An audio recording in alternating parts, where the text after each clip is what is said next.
છોટાઉદેપુર જિલ્લાનો એકમાત્ર ડોલોમાઇટ ઉદ્યોગ બંધ થતા લોકોની રોજીરોટી છીનવાઈ। છોટાઉદેપુર તાલુકા વનાર અને જામલા વિસ્તારોમાં સફેદ પથ્થરોની ખાણોમાંથી પથ્થર કાઢી પાવડર બનાવતી ફેક્ટરી આવેલી છે। આ ફેક્ટરીના પાવડરનો ઉપયોગ ડિટર્જન્ટ પાવડર, સાબુ, કલર, સિરામિક ટાઇલ્સ જેવા અનેક ઉદ્યોગમાં થાય છે। ખાસ કરીને દિવાળીના તહેવારમાં ઘરના ઓટલાને સુશોભિત કરવા માટે જે રંગોનો ઉપયોગ કરવામાં આવે છે તે છોટાઉદેપુરમાં આવેલી ફેક્ટરીઓમાં બને છે। આ ફેક્ટરીઓ હજારો લોકો કામ કરી પોતાની રોજીરોટી ચલાવે છે, પરંતુ જિલ્લાના એકમાત્ર ડોલોમાઇટ ઉદ્યોગને તંત્ર દ્વારા એન્વાયરમેન્ટ સર્ટિફિકેટ આપવામાં ન આવતા ખાણોમાંથી ફેક્ટરીમાં આવતો પથ્થર બંધ થતા ફેક્ટરીઓ બંધ થઈ છે, જેની સીધી અસર કામદારોની રોજીરોટી પર થઈ છે। આ બાબતે તંત્રમાં વારંવાર રજૂઆત કરી મુખ્યમંત્રીને પણ કારખાના માલિકો મળી ચૂક્યા છે, પરંતુ હાલ સુધી કોઈ નિરાકરણ આવ્યું નથી। જો સરકાર કારખાના માલિકોની માંગ નહીં સંતોષે તો આવનારા સમયમાં હજારો લોકો બેકાર બનવું પડશે।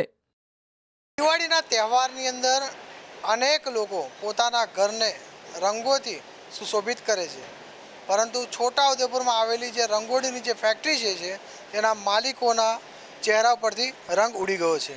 જી હા, આ હકીકત છે। છોટાઉદેપુરમાં આવેલી જે રંગોળીની જે ફેક્ટરી છે તેમાં જે કાચો માલ આવે છે, જે સફેદ કણ કહેવામાં આવે છે, સફેદ મોતી કહેવામાં આવે છે, તેવી ખીણો ઈસીના કારણે બંધ થઈ ચૂકી છે।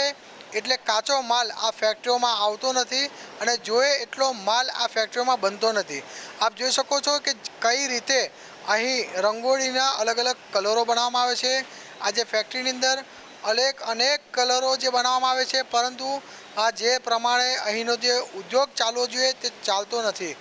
એનું બીજું પણ એક કારણ એ કહી શકાય કે અહીં રોડ રસ્તા ખરાબ છે, એટલે ટ્રાન્સપોર્ટની જે સુવિધાઓ મળવી જોઈએ તે પૂરતી મળતી નથી, જેના કારણે આ જે રંગોળી જે છે તે વેચાઈ નથી રહી। હાલ જે રીતે આ વિસ્તારના જે રંગોળીના જે માલિકો જે છે તેઓના ચહેરા પરથી રંગ ઉડી ગયો છે તેવું ચોક્કસપણે કહેવાય। અને આ વિસ્તારના લોકોએ મુખ્યમંત્રી સુધી રજૂઆત કરી છે કે ખીણો ચાલુ કરવામાં આવે તો આ વિસ્તારનો જે એકમાત્ર ઉદ્યોગ છે તે કન્ટિન્યુ રહે, ચાલુ રહે, પરંતુ આ વિસ્તારના લોકોની માંગ ક્યારે સંતોષાશે? દિવાળીના તાળે આ વિસ્તારના લોકોને ક્યારે રોજગારી મળશે? અનેક સવાલો આ વિસ્તારની અંદર ઉઠી રહ્યા છે। અહીંના જે વિસ્તારના શ્રમિકો જે છે તે પણ અહીં રહી રોજગાર મેળવતા હોય છે, ત્યારે આ જે ફેક્ટરીઓ ચાલુ થાય, ખીણો જે છે તે ચાલુ થાય તો આ વિસ્તારના લોકોને પણ રોજગારી મળી શકે તેમ છે। મારે રંગોળીનું જૂનું કામ છે, વર્ષોથી અહીં રંગોળીનું કામ છોટાઉદેપુર જિલ્લો એટલે રંગોળીનું મેઇન સ્થાન ગણાય, ડોલોમાઇટનું મેઇન સ્થાન ગણાય। ડોલોમાઇટની ખાણો બંધ છે, ખાણોના લીધે ઈસીનો પ્રોબ્લેમ છે, ઈસીના લીધે ખાણો અહીં બંધ છે। સફેદ મોતી ગણાય અમારો પાવડર એટલે, પણ અમારા અહીં આગળ હમણાં એટલી મંદી છે કે અમારા કારખાનાઓ બંધ છે, ચાલે છે પણ અમે માંડ ચલાવીએ છીએ। રોજગારી મજૂરોને આપવા માટે અમે ધીરે ધીરે કરી સાયકલ ચલાવીએ છીએ, પ્લસ ટ્રાન્સપોર્ટિંગની સેવા બી અમને પૂરતી જથ્થામાં નથી મળતી। અહીં રસ્તાઓ ક્ષતિગ્રસ્ત થયેલા છે, એના લીધે ગોલ ફરીને જવામાં અમને 100 થી 150 કિલોમીટર ફરીને જવું પડે છે, ટાઈમનો વેસ્ટ થાય છે, એના લીધે બહારની ગાડીનું ટ્રાન્સપોર્ટિંગ આવતી નથી અહીં આગળ।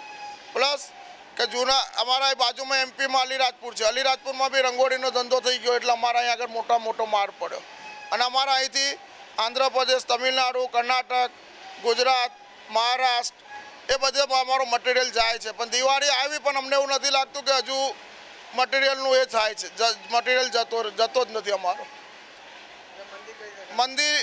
મંદી તો આ અમારે છેલ્લા 2 થી 3 વર્ષથી આવું ધીરે ધીરે ચાલ્યા રાખે છે, અને આવું હજુ રહેશે તો અમારે લગભગ આ ધંધો બંધ કરીને જવું પડશે અમારે। મજૂરોને મુશ્કેલી એટલે ધંધા ઉદયપુરમાં આ ડોલોમાઇટના ધંધા સિવાય બીજો કોઈ ધંધો જ નથી। અત્યારે બી અડધા મજૂરો તો હજીરા અને હેઠવા જાય છે, મજૂરોને મોટામાં મોટી તકલીફ મજૂરોને પડે।